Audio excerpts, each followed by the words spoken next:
C'est une colère qui gronde et qui ne cesse de prendre de l'ampleur en Europe. De l'Allemagne aux Pays-Bas en passant par la France et la Roumanie, les agriculteurs européens laissent éclater une colère muette depuis longtemps. Bureaucratie excessive, concurrence écrasante, hausse des prix des carburants et revenus médiocres, les raisons de la colère sont multiples. En France, c'est la France d'en bas qui fait face à celle d'en haut. Les agriculteurs français sont depuis des années confrontés à un taux de suicide anormalement élevé, alors qu'une note du renseignement français avertit sur un risque de dérapage si le mouvement ne s'estompe pas.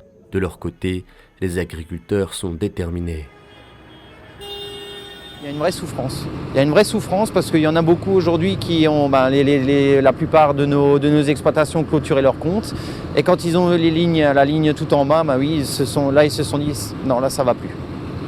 Quand tout le monde est dans le rouge, à un moment donné, stop. L'exaspération a gagné plusieurs nations européennes.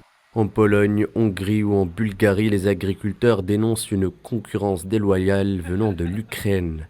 Ce pays en guerre qui bénéficie de toutes les aides de Bruxelles aux dépens des producteurs nationaux qui fustigent Kiev, accusé de brader le prix de ses céréales. Le soutien à l'Ukraine demeure cependant un sujet non négociable pour les dirigeants européens. En Allemagne, modèle économique européen pour ses pairs, le gouvernement n'est pas épargné par la colère de la classe agricole. Les producteurs reprochent à Olaf Scholz d'augmenter les taxes sur le diesel. Le chancelier allemand cherche à faire des économies de budget dans un contexte énergétique fragilisé par le conflit en Ukraine. Quelques jours après le sommet de Davos, c'est au tour de l'Europe d'en bas de prendre la parole.